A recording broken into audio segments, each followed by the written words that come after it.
Hi there, Duke fans. Episode 638 of the DBR podcast, the Duke Basketball Roundup. I hope my mic sounds okay. I've been having some microphone problems lately. You know, that has vexed me in the past. My problem is I have an old computer that has all my good software on it and stuff, and I need to move it to my new work computer, and I don't want to get into all of it. It's just like, it's a thing. It's a whole thing for me. Jason, we just want to let the people know that, one, you were not CrowdStrike. I asked you this as you were going through said issue, so it's not a CrowdStrike issue that has plagued the rest of the world. Not me. I've been fine on that. Also, Jason, do you need any oxygen? Because this week feels like you're going to have a very busy week at work. You know, the Olympics. Oh my God! So yeah, lots of stuff to cover when it comes to the Olympics. Yeah, it's been a busy weekend for CNN. Yeah, I'll just put it that way. We don't need to get into the politics of it, but what is the ancient Confucius curse? May you live in interesting times. These are very, very interesting times, at least when it comes to politics. But we're not going to get into that. It has made me busy. I will say, Jason, the one thing this week, we are recording late on Sunday, July 21st. And the reasons for that is because you were busy this weekend with a bunch of stuff, not work related. And I had a softball tournament where I ended up playing. How'd you do? We finished second, but which is good. But Jason, I played 10 games this weekend. I know you played like 1 or 2 this weekend. I played 10 full games in 2 days. Let me tell you, I am tired.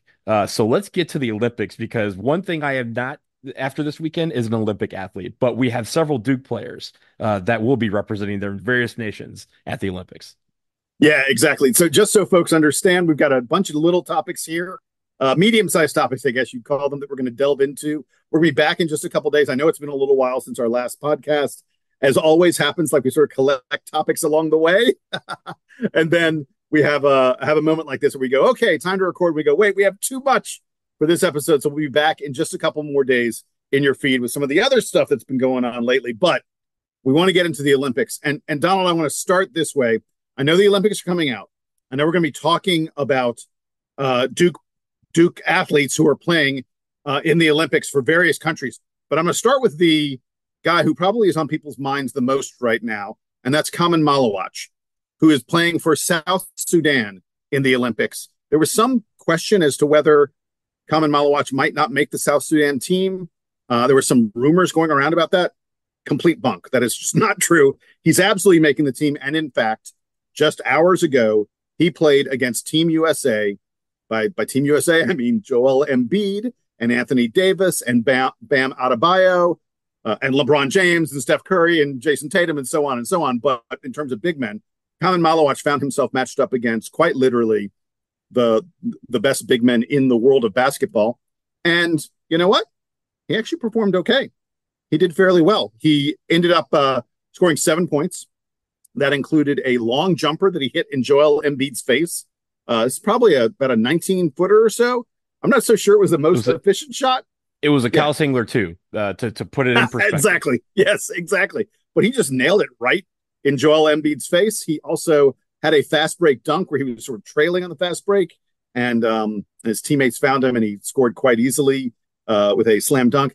And then perhaps the most exciting thing was one of his teammates drove into the lane. Khaman stepped out to the three-point line. They fed him out there on the perimeter, and he drained it. Looked very smooth, very good taking that three-pointer. I want to go ahead and say... And did it over AD, too. Did it over Anthony Davis. Right. Well, Davis was helping closing mostly out. Yeah. So it wasn't like Davis was in his face or anything like that. But it definitely it shows what we've heard about Khaman Maluach, what we've seen in Basketball Africa League play by him, which is that he is someone who has the ability to stretch the floor. If you think you can leave him alone out there, you are making a mistake, my friend. I want to talk about his defense really quickly, because there were a couple times found himself sort of one-on-one against both Jason Tatum and Steph Curry. Like, he got switched onto two of the best drivers in the world, best finishers in the world, and he actually did all right. He managed to sort of stay in front of them. He forced Steph into a kind of bad three-pointer that Steph missed, and he was able to contest Jason Tatum. Now, it is worth noting there were a couple other times where he was guarding Joel Embiid, and Joel Embiid went around him like he wasn't really there. Joel Well, Embiid. to be fair, Yeah, Joel Embiid does that against some of the best in the NBA. So exactly right. no harm, That's no literally foul what I was going there. to say. Literally. Yeah. Kaman Malawach ends up playing 12 minutes for South Sudan in a close, very competitive game that South Sudan could have beaten Team USA. Would have been one of the great upsets in international basketball history. But LeBron James scored the game-winning layup with like 15 seconds to go. It was a very exciting contest. But Kaman Malawach plays 12 minutes. He fouled out. And I think that is significant because Donald, one of the things I've seen from him somewhat repeatedly is he's not super fleet of foot. We saw that in this game. We saw it with Joel Embiid blowing past him. And when guys, catch him where his feet aren't going as fast as they should go, he quite often ends up committing a foul. Now you could easily say, "Oh, look, so he picks up 5 fouls in 20 minutes." Duke probably isn't counting on him for more than 20 or so minutes a game this coming season. I mean, we have a ton of depth. We have other guys who can play in the post. But I mean, a guy who's going to pick up a lot of fouls, that's going to hurt your defensive efficiency. It's going to put the opposing team in the bonus a lot quicker. I'm concerned about that. But on the other hand, as we've said repeatedly, picking up 5 fouls, guarding Embiid, and bam! I mean, that's not like the end of the world.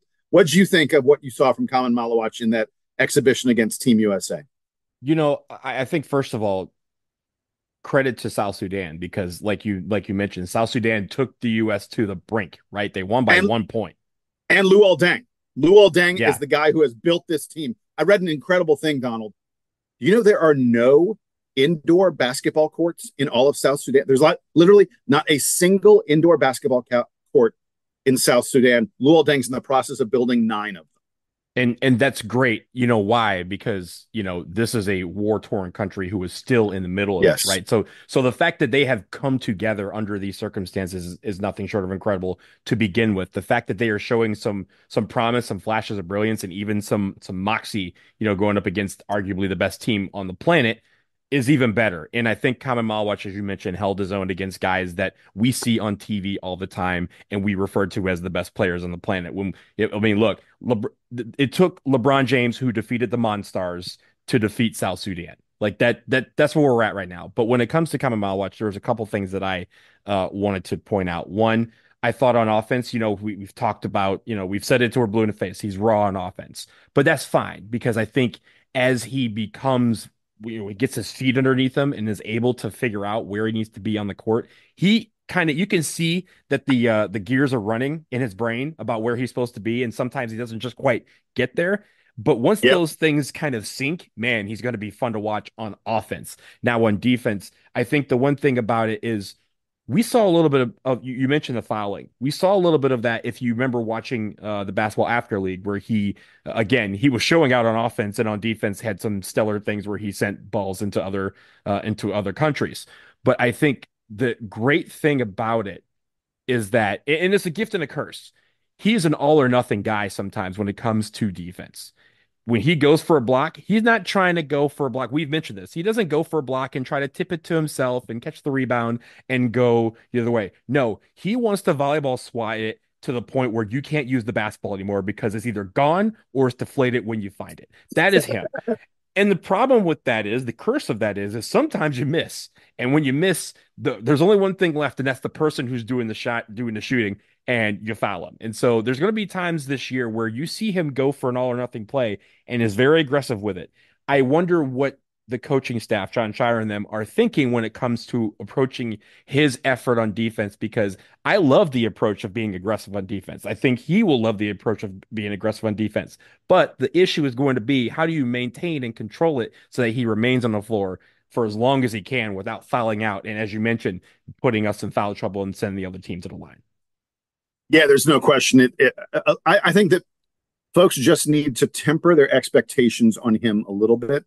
The ceiling is the roof, so to speak. I mean, dude has unbelievable ceiling, but right now I think he's, close to a floor, and it's going to take a little while, I think, for him to really integrate himself into Duke. And I sort of feel like was having a conversation with some other Duke fan friends about this over the weekend, just today, really. One of the questions for Duke regarding Kaman Malawach is, when he's on the floor, I think Duke plays a very different style of defense than they do when, Malik Brown, who I think is the other guy who probably is going to get, the lion's share of the minutes at the five, as the post player, the big man. When Malik Brown is out there, Duke is going to switch 1 through 5. They will have that ability because almost everyone else in this roster is a super switchable kind of player. And Malik Brown is someone who, if he switches under the point guard, he's not in trouble. And Duke has enough size so that if Caleb Foster or Sion James or Tyrese Proctor find themselves on the big man, they're not in terrible trouble. But with Kaman Malawach out there and Patrick Ngongba, but I'm not sure Patrick's going to play a ton. But with Kaman Malawach out there, Duke suddenly becomes less switchable. And I think it may be a difficult transition for the team to go from, okay, we're a switch everything team to, okay, we're now not switching. Like, to do that on the fly could be a challenge for this team. And I think it's incumbent on Jon Scheyer maybe to figure out kind of what team he wants them to be. And we've mentioned, right, that Malik Brown is more of a guy who's going to get a lot of steals. He's going to put his hands into passing lanes, and you're not asking him to go above the rim and block. You have Cooper Flagg for that. But with Kaman Malawach, you have Cooper Flagg and Kaman Malawach who are going to be above the rim trying to get, like, Kaman Malawach is not sticking his hand in the passing lanes and trying to get steals and going the other way like Malik Brown would. So even in that, your defensive mindset changes as to what you are trying to do. But I think that's a good thing, Jason, because you have these three different options. Even Patrick Ngongba is kind of like a marriage of all of these. He's like a melting pot of all these talents, right? He's going to get rebounds. He's going to maybe try and get a couple steals, but he's not going to like actively do that in every possession. He could get a couple blocks, but he's not going to go after that for every possession. So you have a guy who can steal and do well at that. You have a guy who can block. You have two guys who can really block and do well at that. And you have a guy who can do a little bit of everything. And I think when those guys are on the court, whether it's 2 minutes, whether it's 20 minutes, that mindset shifts on what we want. And that could change from opponent to opponent. All right, let's get to some other Olympic-related stuff, because there are a number of Dukies who are going to be performing in the Olympics for a number of different countries. Donald, do you know which ACC school has the most Olympians who played for that school at some point in their career? Unfortunately, it's Stanford, because Stanford just joined the conference. So exactly right. Yeah, it's Stanford. Stanford has 51 former Stanford athletes are playing in the Olympics. The ACC school that's number 2 is Cal, another newcomer to the conference. The Pac-12 is sort of the king of the Olympic sports, so to speak.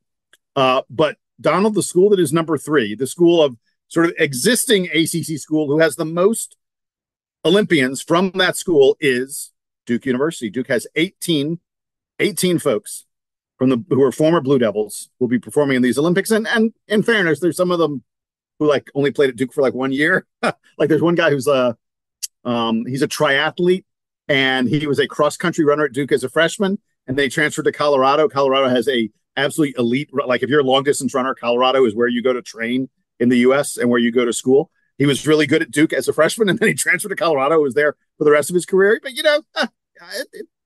I mean, fine. RJ Barrett's on this list, right? Like he played for 1 year. Jason Tatum played for 1 year. So we have a lot of players who stayed for 1 year. I will also note, Jason, you mentioned 18 athletes. We also, of course, have Kara Lawson, who will be coaching with the women's 3x3 team in basketball. So really, really glad to once again have, and I'm wearing the shirt, Handle Hard Better. Really glad to have her going back to the Olympics as well.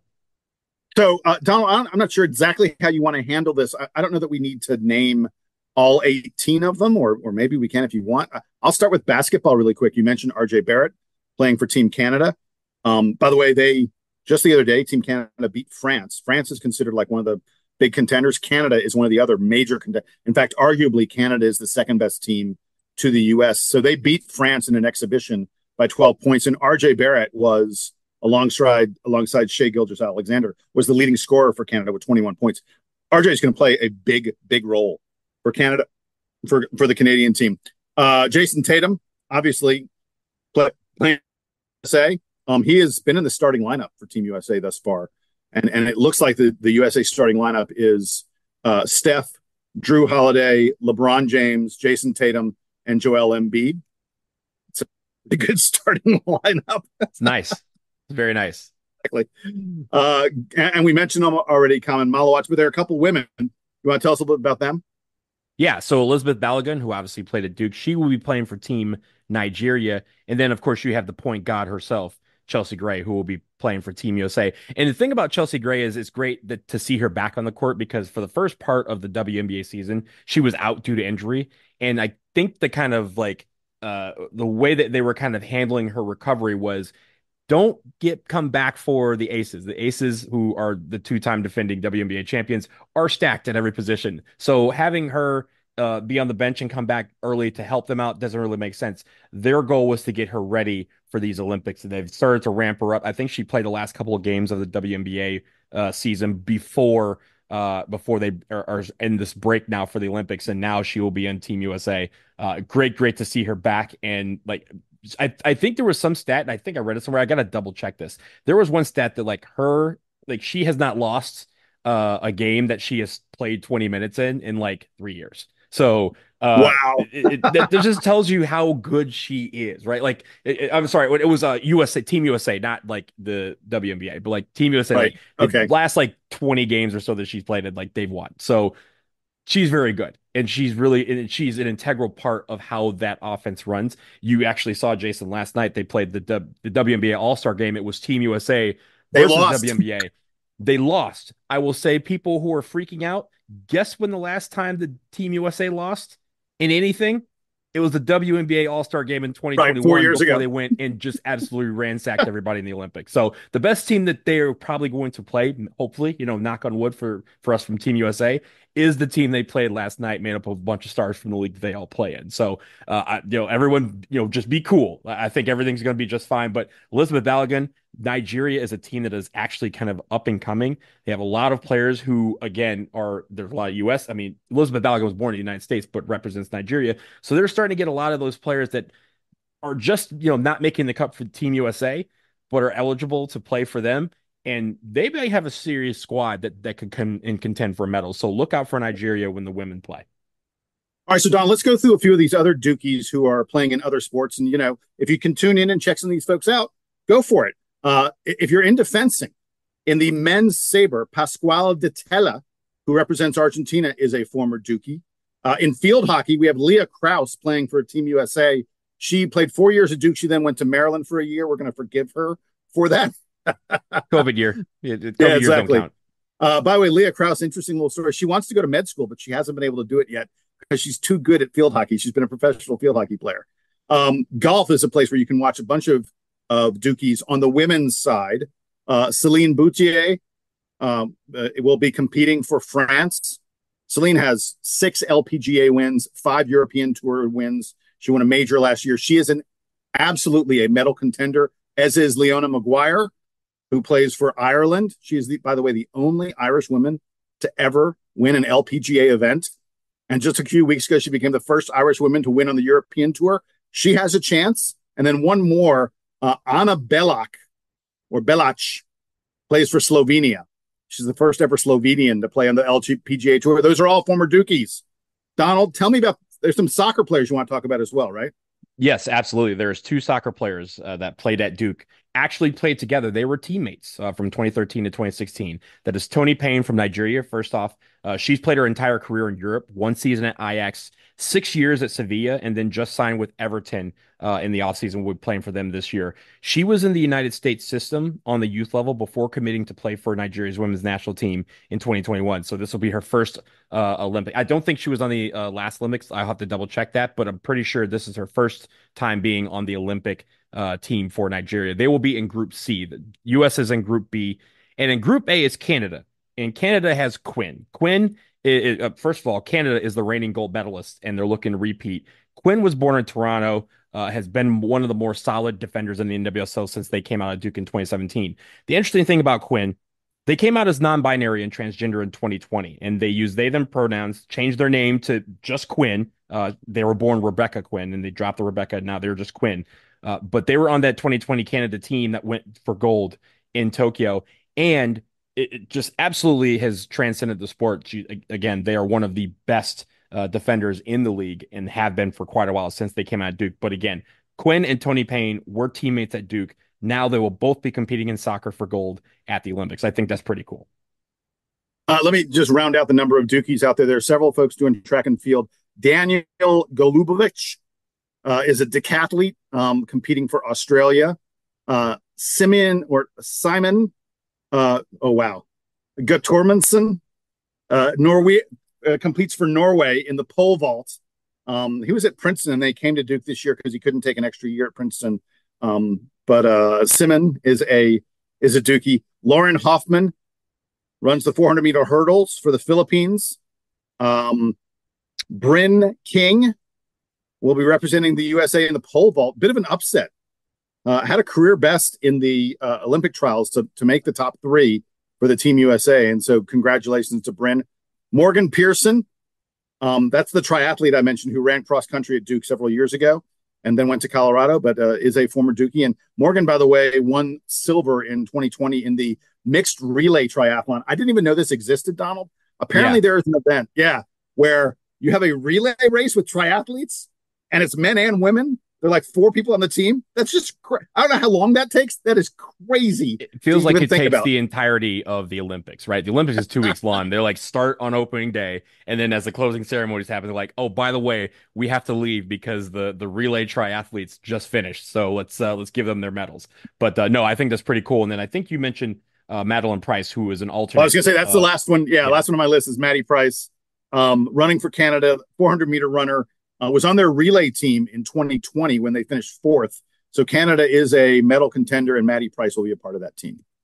I think that's really cool. And again, we have the same in soccer where you have 4 alternates. Alternates are Olympians too. They get to go, they get to partake in the Olympic experience. And for me, I hope they get medals. Some of them won't, but that doesn't matter because I think at the end of the day, they get to participate in the Olympic experience, which is something that a lot of us as kids dream to do, and they get to live out their dreams. So congratulations to everybody who is on this list. All the countries that you represent will be watching for you in the Olympics, rooting for you, hoping you all get gold. Except if you're playing against each other, then only one of you can.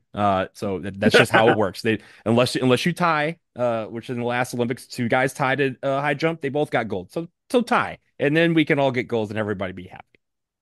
Hey, I have a super quick Olympic story I just wanted to tell. So when I was working at CNN one day, Edwin Moses, the great Edwin Moses, one of the greatest hurdlers of all time, came into the news. That's right. Yeah. But he came in the newsroom and he was doing an interview and he had his Olympic gold medals with him. I think he had like 3 or 4. I forget. It's like outrageous. Edwin Moses. I'm going to tell you that a newsroom like CNN, we have presidents, prime ministers, celebrities come through all the time. And like literally people stay at their computer, head down, don't even look up. It's not something that distracts us. When Edwin Moses came in with those gold medals, the entire newsroom was like, ooh, we all wanted to see them. We wanted to take pictures with them. Those gold medals, an Olympic gold medal. I was the greatest in the world at this one special moment. They're magical. They're absolutely magical. It was incredible just to be in the presence of Edwin Moses's gold medals.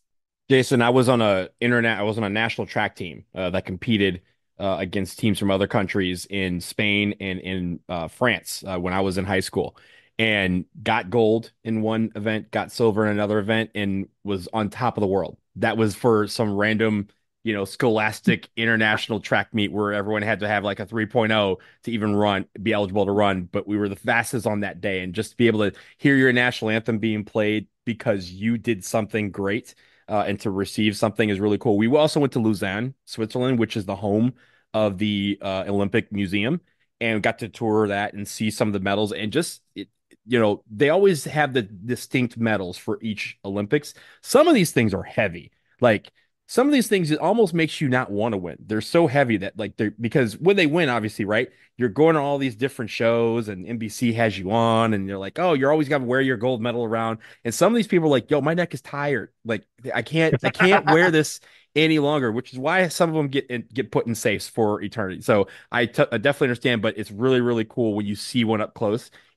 You understand why some of these athletes do what they do to get to a level where they feel like they can reach out and put their hands on one. All right, we're going to let the Olympic fever cool off for a little bit. We're going to take a quick break. On the other side, a former Dukie who is just balling out in Summer League gets his payday. That story coming up.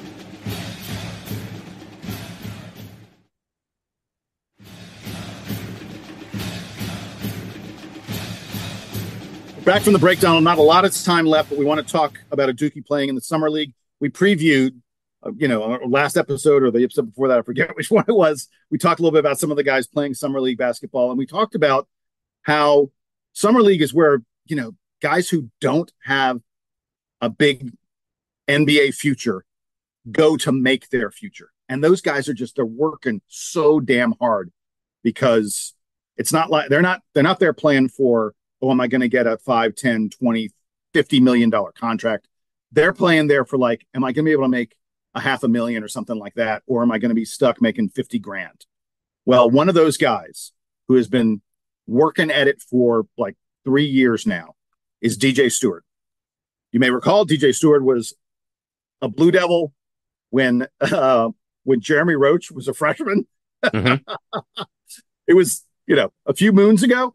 And we were so upset when he left after 1 year, and his pro career has not gone the way he really would have hoped. But it looks like it's starting to turn a corner. He's gotten a little bit older, a little more mature, gotten a little bit better. He absolutely went off for the Chicago Bulls team in Summer League. He had a game the other day where he scored 37 points. Come on, man. In Summer League, because in Summer League, by the way, everybody plays like equal minutes. No one's feeding any one guy because everybody needs to eat. For you to get 37 points in a Summer League game, that is not easy. That means the game plan went out the window because you were that hot. Exactly right. So the Chicago Bulls have rewarded him with a 2-way contract. Be a member of the Bulls team. That means he'll make right around $500,000 this year. It is not the kind of life-changing, crazy money that some guys get in the NBA, but it means that DJ Stewart is going to play. It means he's going to get minutes in the NBA this year. He was on the Sacramento Kings for a while. I want to say the Celtics had him for a couple moments, but all these teams had him like on their G League teams. They did not bring him up. And I'm thrilled for the guy that he has now gotten a 2-way contract. He's going to get some pretty decent money, a head start, and he's going to get opportunities. He's going to get chances, I think, to play with the big team and perhaps play his way into a full contract and making a go of it as an NBA career. Congrats to DJ Stewart. What's the famous saying? Good things take time. Like I remember back in 2020 when he came out and we were like, yo, this is a bad thing. The fact that he, went out and we thought that he was going to be drafted. We were into, hey, where is he going to get drafted? Probably somewhere in the second round, but he's going to get drafted. He's going to be fine. And then having to come on this show and talk about how he might have made a mistake by not getting drafted. But Jason, we've seen some of these guys over the last couple of years from Duke who were either, late second round picks or not drafted at all, make it. I mean, if you think about it, but through unorthodox ways, right? We had Jack White who went to Australia, played in Australia for a couple of years at home, and then came and then won a ring with the Nuggets, right? We have, Trayvon Duval has been bouncing back and forth. Marquise Bolden has been, getting, not just more than, one or two lattes in the Big Show, but he's been going back and forth between the G League and the Big Show for several years and has been on different teams because different teams recognize, hey, I need someone like this guy. And I think the great thing is when we talked about Summer League, we said all these guys are playing for the opportunity to have another opportunity. DJ Stewart made the most of this opportunity, and because of that, he is getting a season's worth of opportunities to once again show that he belongs in the NBA and can play at this level. So I'm really, really happy for him. I'm really happy that he balled out during Summer League. I hate that it's with the Bulls. I'll throw that in there. Pistons till I die. But it's great to see him. And again, like the Bulls are looking at some of these guys. They're looking at Dookies. We've had how many Dookies have been on the Bulls in recent memory, right? There's been quite a few that have been there. So they recognize the pedigree. They recognize that this kid not just balled out, but it's not just a flash in the pan. Like, oh yeah, he got 37 points, but he's never going to do that again. This is someone who they know they're going to need during the season. And I'm really glad that he's going to get that show. Yeah, by the way, it's worth noting that last year in the G League, DJ Stewart averaged close to 20 points per game playing in the G League. So this is a guy, it wasn't just a matter of score 37 points, get your contract. He has performed consistently for NBA scouts, and they've now decided that, this is a guy we want to bring. Hey, one last note before we go. A really interesting little story. The other day, Bryce Davis, who is a top 60, top 70 recruit in the nation in football. I want to repeat. And by the way, it's not the same as basketball, like, where if you're outside the top 20, people are unsure about how much you're going to contribute. In football, if you're a top 100 recruit, you are elite because there are a lot of guys that play football. There are 22 guys, 22 starters, actually, if you include kickers, 24 starters on every single team. So you got to have a lot of guys to fill out your roster. And this guy, Bryce Davis, is top 60 in the nation. He is a edge rusher, and he put out his final four schools. No surprise: Clemson, UGA, South Carolina, and then the fourth of his top 10 of his final four schools were the Duke Blue Devils. And I saw this and I was like, one of these is not like the others.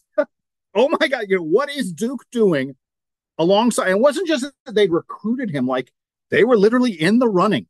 They were their final four for a dude who was also looking at Clemson and Georgia.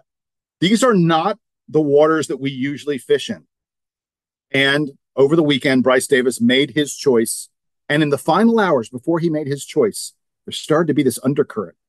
There were several crystal balls, several experts, recruiting experts, who suddenly, everyone was saying Clemson, they suddenly started flipping to Duke.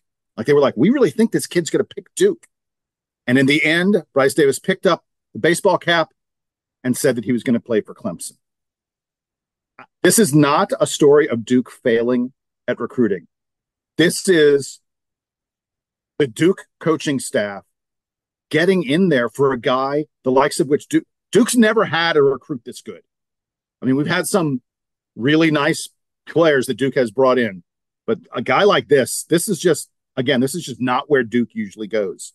And I love the fact that we were in there at the end, that people gave us a legitimate chance, that, it was a realistic scenario that Bryce Davis, this elite edge rusher who absolutely thinks that he will someday be playing in the NFL, he thought Duke was a viable option for him.